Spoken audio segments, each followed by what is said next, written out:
Binga, great news for us. Cricket is resuming soon. It's been too long away from cricket. It's difficult to not being able to watch matches or follow various types of formats played across the globe. That's not happened for quite some time. So one good news. But what ICC also has done is they've introduced new rules and regulations in the interim period. And one most important one, which is talked about all across the globe, is not being able to use saliva.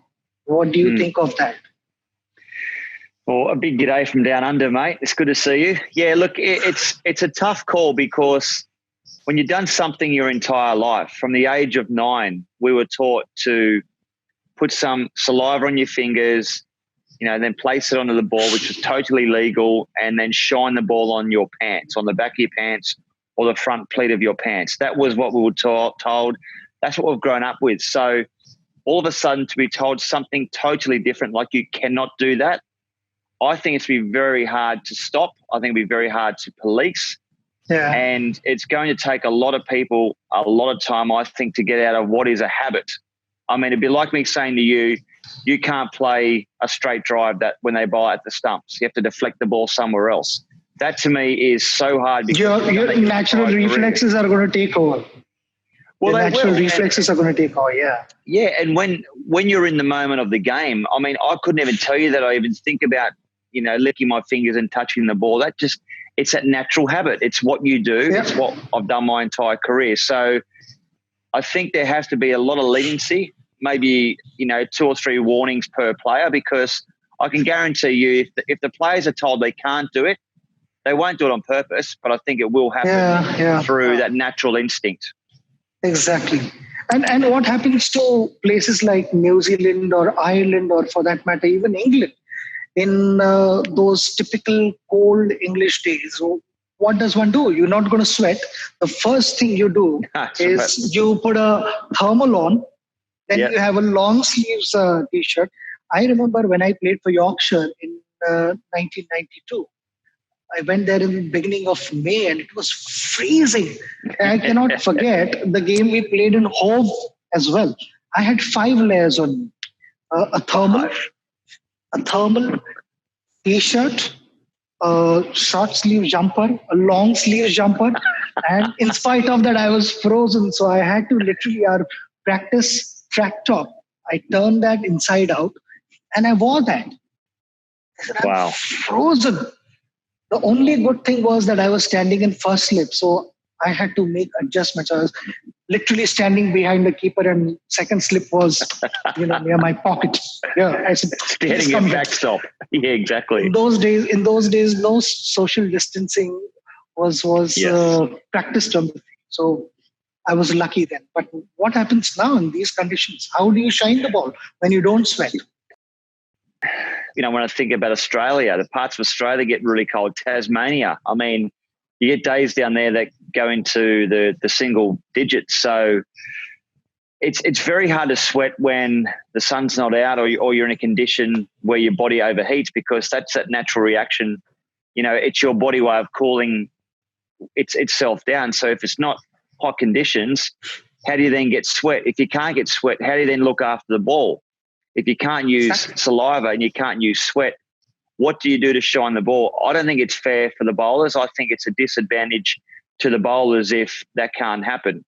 So maybe there's other ways that the ICC also need to look in assisting the bowlers, maybe in giving them something, maybe trying a new substance that they can potentially use that everyone agrees on, that the batsmen are happy with, that the bowlers are happy with. But you're right, it is so difficult. And also too, where do you get the saliva from? As you mentioned, if you're wearing 3, 4, 5 layers of clothing in England when it's freezing cold, you can't just get the sweat off your arms because they're covered up. You have the whole neck's covered up. It's pretty much off the forehead. So it'd be a real tough one, I believe. It's absolutely. And when it also, over a period of time, I realized, because I used to maintain the ball for the team and there were a number of guys who were designated, we would take it in turns. Each session there were 2 or 3 guys who would look after the ball, and then Yeah. someone else would take care of it in the next session. So we realized that, when you are shining the ball, there are 2 textures. One is your sweat, which is really thin, and one is a concentrated version, which is your saliva. So when you apply sweat on the ball, it nearly cleans the dirt off the ball. When saliva on the ball, then it kind of, it's slightly concentrated, and you can actually work on the ball much better with saliva. So I leave this to the fast bowler who had to do the rest of the job. So did you find any difference in that? This is you bowling me a bouncer now, this question.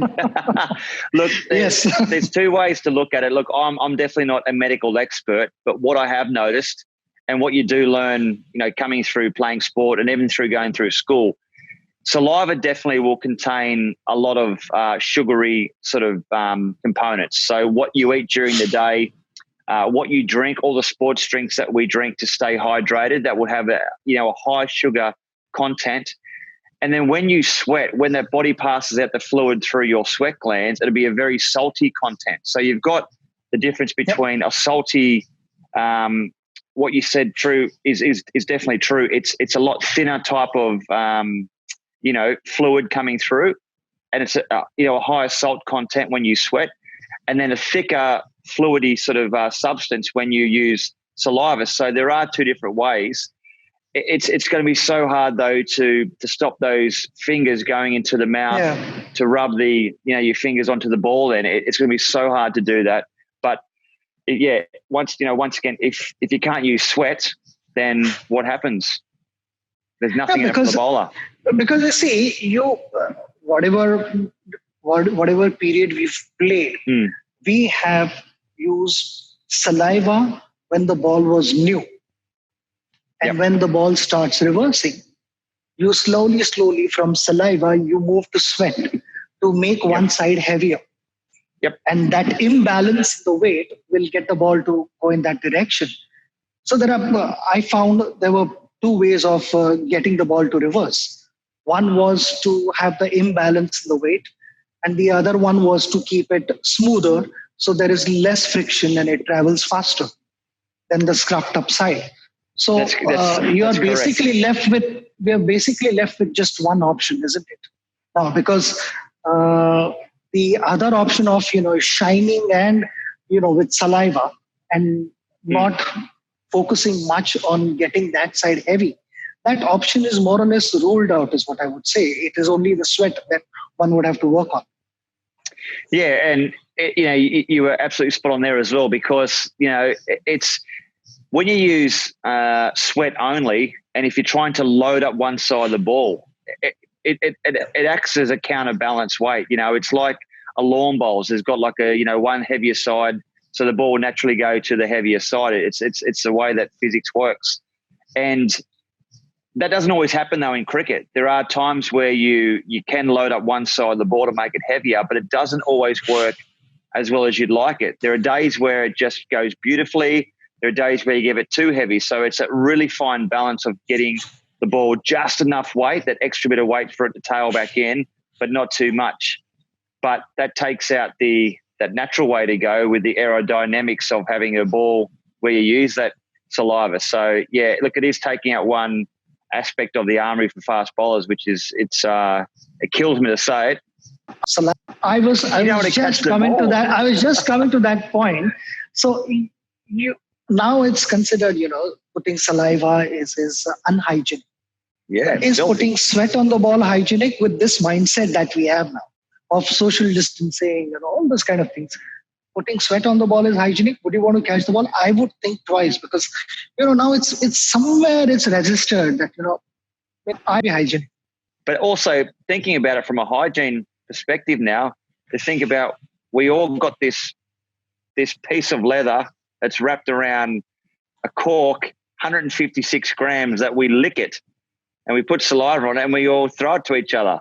I mean, it's gross, but look, it's a bodily fluid, whether it's saliva or whether it's sweat. So I'm sure, there has been tests done. They reckon that COVID-19 is passed on quicker because of the saliva in your body. But I'm sure if they did a lot more tests, and in time we'll probably know more, surely it has to get passed on through sweat too. Maybe not as much, but yeah, look, maybe it's Sachin the best way to do it. Look, I think that they'll probably give it a test run and see how it goes, but maybe they go, listen, there's no sweat, no saliva in the ball at all. Maybe they'll try and come up with some other substance. Do you think bowler's life is going to get tougher and tougher in time to come? Yeah, look, I think so. There are a number of ways that you can actually, I think, make it a bit easier for the bowler, make a bit more of a sportier wicket. You know, I'm not talking about a green seamer that the team we bowled out for 130, but you want something in it for the fast bowlers.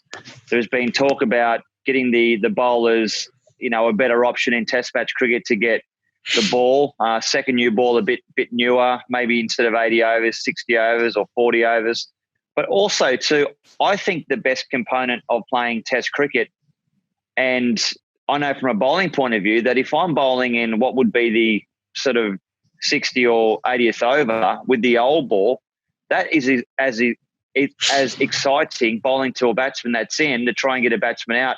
And sometimes I'd rather bowl that old ball. So I don't want to take that part of the game. You know that when, a show of Akhtar's running into bowl, or someone that's got good pace, or a Sean Tate or a Dale Steyn with the old ball, it can be very, very hard to face. And you got all the tricks. Wasim Akram was a genius at it. So I don't want to see that aspect of Test cricket lost either. Team is leading the series. Would they still keep a bowler-friendly wicket in the last Test match when they know that they've kind of closed the series? So they would somebody from ICC be there to monitor what's happening? Yeah. Before the game, and not merely write a report that this pitch was flat. Definitely. And, when you look at, how do you also police that? Is there a certain tinge of green that has to be on there? Is there a certain colour that they have to adhere to? It's impossible to police. You can't just get a third umpire to go out and go, oh, yeah, that looks flat, but it's not flat enough. I mean, what's flat enough? Is there a certain amount of it's level? Subjective. It's subjective. Yeah, it is. It is. So it's almost like you have to drop a ball from a certain height and get a certain amount of bounce out of it to constitute, a fair wicket. It's going to make cricket so hard and so difficult. And we both know, mate, that cricket should be a very, very simple game. A simple but a very pleasurable game to play. Exactly, because that is going to get a little complicated. How do you monitor these things? And if the wicket is not helpful for the bowlers, what is one going to do? Only fill up those forms and say that, okay, the pitch was not good, but the match is done. The damage is done. It's too late. It's too late. Yeah. So exactly. So why not? I thought of these things, and I felt maybe to make the game exciting, because today everyone wants faster format. Everyone wants to have more action. T20 anyways is there. ODIs is also, with the rules and regulations. Average score is 300. I mean, nobody thinks that 300 is a mega total, won't be possible to chase. 300 is quite a normal total today. And in Test cricket, suddenly, if the surfaces are not good, the standard of playing, I feel, drops down. And above all, the game slows down, because the batter knows that if I don't play a stupid shot here, no one can get me out. And the bowler knows that on this surface, I have to be patient. So I'm going to just, stay around off stump or maybe even wider. And that's pretty much how I felt every time I bowled to you, mate. That's how I felt. I can't get you out. No way. I won't get into statistics there. But you're right. Why not then, to get the game moving, have a new ball maybe after every 45, 50 overs or 55 overs, because in ODI cricket, we have to play only 50 overs and we have 2 new balls there.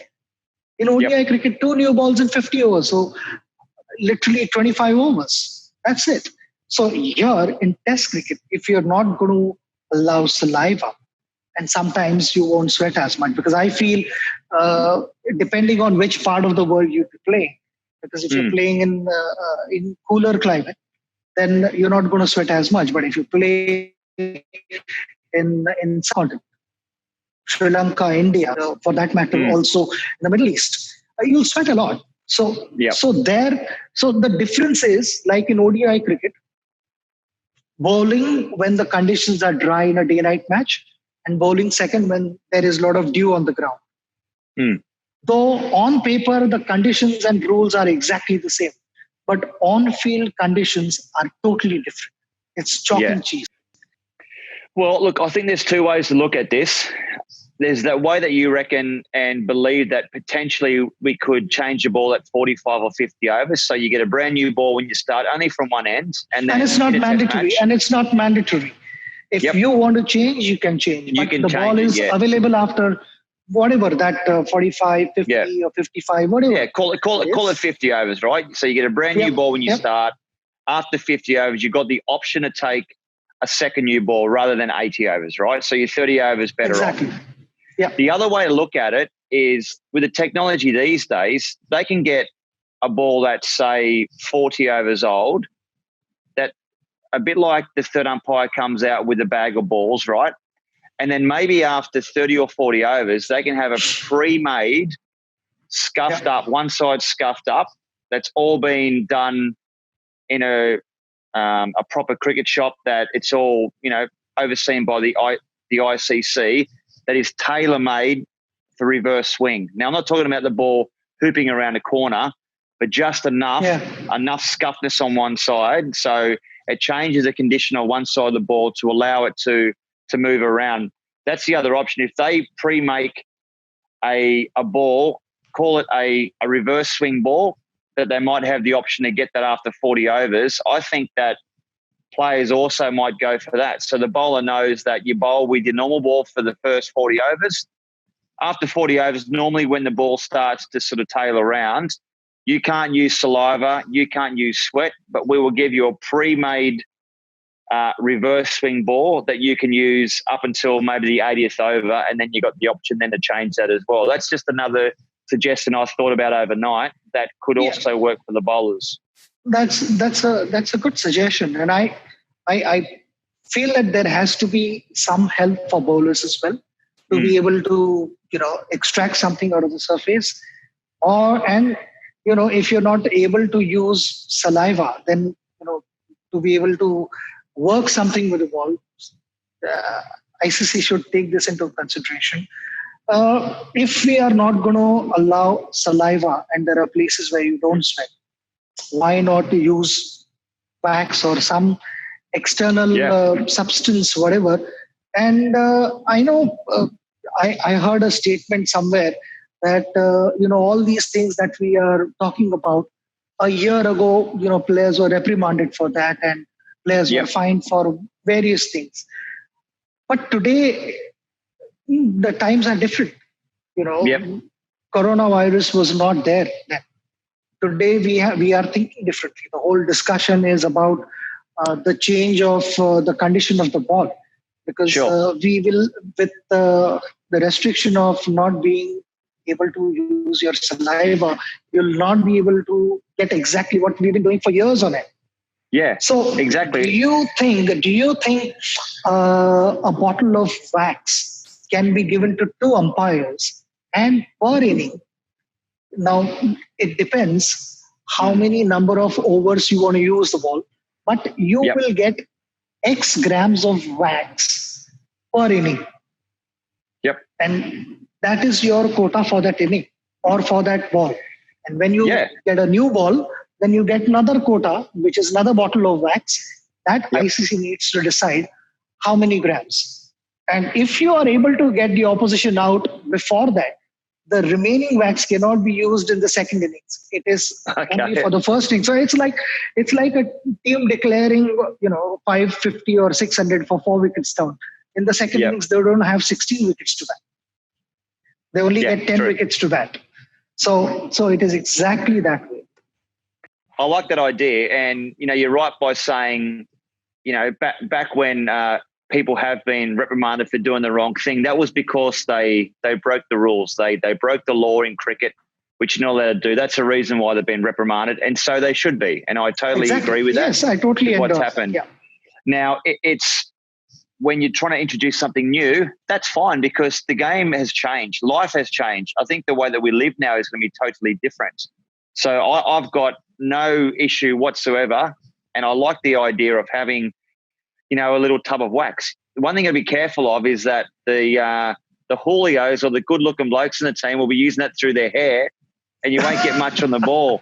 So they could waste it all. So it could be someone in the slips thinking, yep, might have to make sure my hair looks good. So, no, look, in all seriousness, I think it's a very maybe you could add idea. a little bit of dye into that wax so you'll know who's trying to be over smart. That's right. Just cover the greys up, please. Cover the greys up. No, but that's a good idea because then what happens then, that also becomes a new tactic in the game of cricket. So you know that you haven't got an open tub of wax. You get a certain amount, as you said, a number of grams, and then have to work it out by doing testing in the nets. But then I like that because that becomes another skill part of the game. So you can't use all the wax in the first 5 overs and then there's nothing left. Bad luck. You got to just suck it up. That's the way it is. So yeah, I definitely think it's got merit, and why not give it a go? 100%. Why not? I think it's great. I feel the best way to experiment on these things is to try, a couple of games in different parts of the world and make them play first-class matches with these rules and see how the players respond to that, whether it's beneficial or not. We'll get to know. I feel, rather than, fiddling too much with everything. Yeah. Can you just introduce a simple formula? We are discussing multiple options here. Yeah. But can there be a simple formula which can be used in future? And it's only for the interim period. I mean, it's not forever that we are changing. We'll soon, instead, when we are out of this COVID situation, I think we can tell the players that enough of this wax business. Now it's back to saliva. But also too, Sachin, we have got the technology around the world now, from what I understand, that you can pretty much test for COVID-19 in the space of maybe less than an hour or two. So prior to a game of cricket, why wouldn't every single person be tested? And even though if they're not showing symptoms, if they're tested and they come back negative, it means that they're negative, as long as they stay in that bubble for the next hour until they get onto the ground. So that to me would solve all problems. Get the testing done rather than change the game of cricket with no saliva, no sweat or little bits of sweat, or we have to use wax. Why not just get everyone tested before they go out, 2 hours before, they stay in the bubble. It's a sealed off environment where it's COVID free, and then go about the game as per usual. And then if they test obviously positive, they can't play the game. I mean, that's the other option too. To me, that's the same option. I mean, if there is an option like that, then of course one should allow that because eventually, just hypothetically, if somebody is bowling and a square cut is played, it's in a tight situation. Players tend to bite their nails. Multiple things happen. You constantly fiddling around with your hair or you rub your eyes or whatever. And these are dangerous things. So you've stopped the ball after doing that. You've passed the ball to cover. Cover passes the ball to mid-off and it goes back to the bowler again. If you are positive, then you've passed on that infection to 3 or 4 guys. And if you're negative, how does it matter if you're being tested in the morning before the game and you are kept in that bubble, as you're saying? You don't have any contact with the outside world. You walk out on the field and you're back again in the dressing room. Then you allow them to put saliva on the ball. Yep, I agreed. Also, too, eventually when we get back to the stage where we can have spectators at the ground, what happens when you hit a 6? What happens when the ball goes into the crowd, when they're allowed to have it? If we still have these measures in place, then are you going to test every single person in the crowd? You know, what's stopping them from having... Then you put sanitizer on the ball. Maybe that's what they need. Maybe do some testing to see sanitizer. You've cracked the code. Sanitizer on the ball. Sanitizer on the ball. I don't think it'll work, but we could run with it. Yeah, we can always experiment. I'm just joking. So this year end, India is coming to Australia. Unfortunately, the stands are going to be empty. But good for you guys, isn't it? Because after a long time, you guys are going to feel at home. This is going to be your real home series. Otherwise, all the stands are filled up by Indian fans, supporters, isn't it? Well, it's true. And it's a good point. Very good point. Because the boys in blue, when they come down under, they get a lot of support by the crowd because there's a lot of Indians, Australians that all wear, and they're so Aussie every day, like 23 and a half hours a day they're Australian.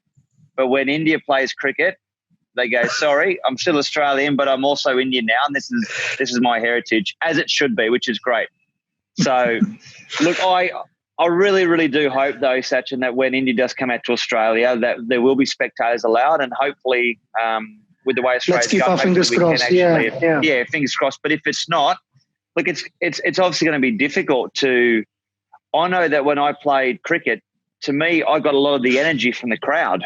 You know, if there's a game, I think it was in Melbourne or Sydney, where you went 4-4-4-4 in a one-day match, and the crowd went berserk. And I was feeding off that crowd to try to get your wicket. So if you're playing in a sterile environment, it's going to be so hard. Not so hard to get yourself up, but so hard to get yourself into the contest knowing that the crowd are watching and the crowd are being part of that. I mean, you draw so much energy from them because be it a boundary or a wicket or you're in the middle of a big spell, you draw so much energy. If you've picked a wicket or if you've hit a six, crowd becomes part of that celebration.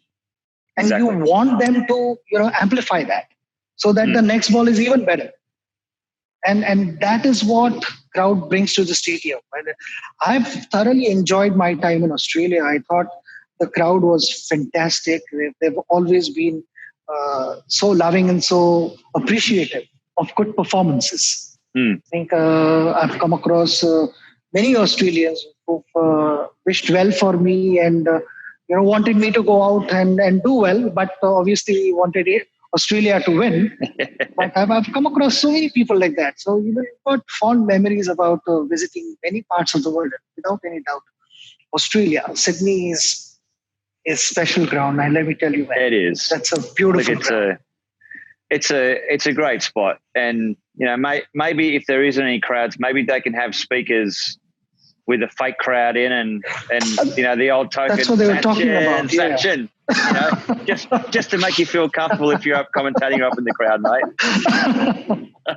No, I thoroughly enjoyed playing there, and Sydney being my favorite ground. I thought it was spectacular. I thoroughly enjoyed it. So hopefully, by the time Indian team comes to Australia, things are much, much better, and the crowds are able to come inside the stadium to watch. Yeah, we'll keep praying, and hopefully we get some cricket in shortly, because I'm so excited. Look, I miss it. I'm playing a lot of backyard cricket, a bit of cricket in the garage, but looking forward to getting back to the real stuff. So am I. I'm looking forward to it. It's going to be special. Lovely, nice chatting with you, Binga, and hopefully we shall catch up soon. Yeah, sounds good, mate. You take care, and love to the family as always. Thank you. We reciprocate that.